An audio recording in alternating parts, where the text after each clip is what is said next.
지난 회에 이어서 계속 이어집니다. 지난 회에서는 경제적 사고에 대한 8가지 중 4가지를 설명드렸습니다. 1. 선택 중시. 2. 기회비용. 3. 단순화, 추상화. 4. 수요와 공급. 이어서 나머지 경제적 사고에 대한 설명을 계속하겠습니다. 5. 유인. 우리 일상생활은 우리를 어떤 방향으로 움직이게 하려는 다양한 경제적 유인들로 둘러싸여 있습니다. 우리가 행하는 대부분의 경제 행위들은 바로 이 경제적 유인에 반응하며 선택하는 과정이라고 할 수 있습니다. 사람들은 매우 합리적입니다. 사람들은 어떤 행동을 할 때 그 행동에 따른 이득과 비용을 비교해 의사결정을 하므로 경제적 유인에 매우 민감한 반응을 보입니다. 그 때문에 유인은 사람들이 경제활동을 하는 원동력이 되곤 합니다. 예를 들면 주사를 맞지 않으려고 병원에 안 가려는 아이에게 초코과자를 사주겠다고 달래면 눈물을 그치고 진료실에 들어가게 하는 것도 경제적 유인에 해당합니다.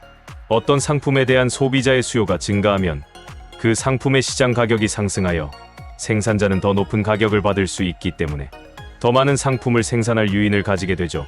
반면에 주어진 상품에 대한 원자재나 투입물의 희소성이 증가하여 비용이 상승하게 되면 생산자는 공급을 줄이게 되고, 그러면 상품 가격이 상승하여 소비자는 소비를 절약할 동기를 갖게 됩니다. 6. 교환의 이득. 인류는 교환과 분업을 통해 더 풍요로운 삶을 살아가고 있습니다. 교환의 이득이란 시장에서 이루어지는 교환 모두가 자발적으로 이루어지는 것이라고 정의한다면, 경제 주체가 개인끼리든 국가 간에든 이러한 시장 교환에 자발적으로 참여하기만 하면 항상 이득을 보게 된다는 말입니다. 따라서 교환은 모든 사람을 이롭게 합니다. 국가 간의 교환 행위인 국제무역이 이루어진 이유도 제시된 가격에 수출국은 팔려고 하고 수입국은 사려고 하여 양국 모두에게 상호이득을 가져다 주기 때문입니다. 7. 논리적 사고. 경제적 사고의 바탕은 논리적 사고에 있습니다. 그런 까닭의 문제를 해결하기 위해서는 먼저 원인을 찾습니다. 이를 위해 수학을 기초로 하는 수리적 기법이 자주 등장하죠. 또한 어떤 현상을 파악하기 위한 전제 조건인 가정을 세우는데 가정에 따라 결과도 달라지기 때문에 이에 대한 논리적 근거를 제시해야 합니다. 그런 까닭의 논리적 사고 없이는 체계적인 분석을 할 수가 없습니다. 8. 한계적 사고. 경제학에서 사람은 한계적으로 결정하고 행동한다라는 말이 있습니다. 한계라는 말은 가장자리 또는 끝자락을 의미하죠. 여기서 한계적으로 행동하는 것의 의미는 주어진 상태에서 가장 유리한 선택을 하는 것을 의미합니다.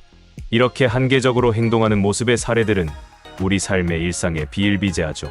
이처럼 한계적 사고란 마지막 하나가 어떤 영향을 미치는지 보아야 하는 것을 말합니다.